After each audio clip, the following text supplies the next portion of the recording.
Merci Jocelyne, bonjour à tous.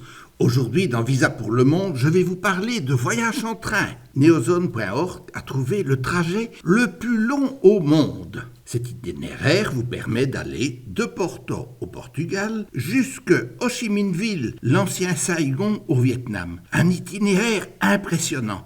17 000 km tout en train, plus de 250 heures de voyage. J'ai dit de voyage. À cela s'ajoutent les temps d'attente en gare lors des changements de wagons. Prévoyez donc au moins 15 jours et plus pour visiter certaines villes, en espérant que la SNCF ne soit pas en grève pour un mois. Avec cette durée de trajet aussi longue, j'espère que vous ne tiendrez pas rigueur à M. Belot si le train de la SNCB a quelques minutes de retard. Ah, une chance pour nous. Le trajet ne passe pas par la Belgique. Ce fameux itinéraire vous fera découvrir les paysages du Portugal, de l'Espagne, de la France, l'Allemagne, la Pologne, la Biélorussie, la Russie, la Mongolie, la Chine et le Vietnam.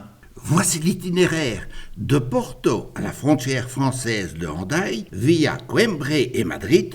Comptez 16 heures de trajet pour 700 km à vol d'oiseau, soit du 43 km par heure de moyenne. Plus rapide, Hendaye-Paris, 6h30 environ. Ensuite, 3h30 et vous arriverez à Cologne. Nouveau changement de train et 10h30 plus tard, vous êtes à Varsovie. Chouette, un direct Varsovie-Moscou, 18h tout de même. Et nous voici à Moscou.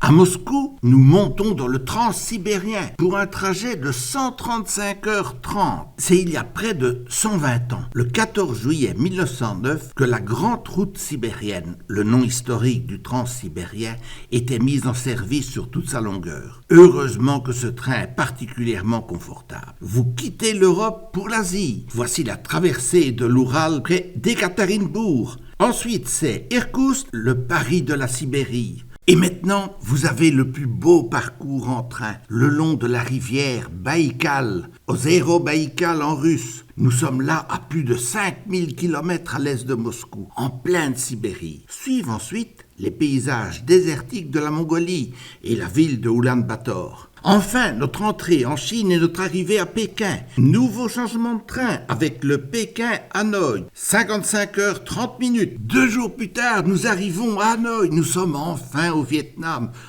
Ça diminue. Il ne reste plus que la petite ligne intérieure.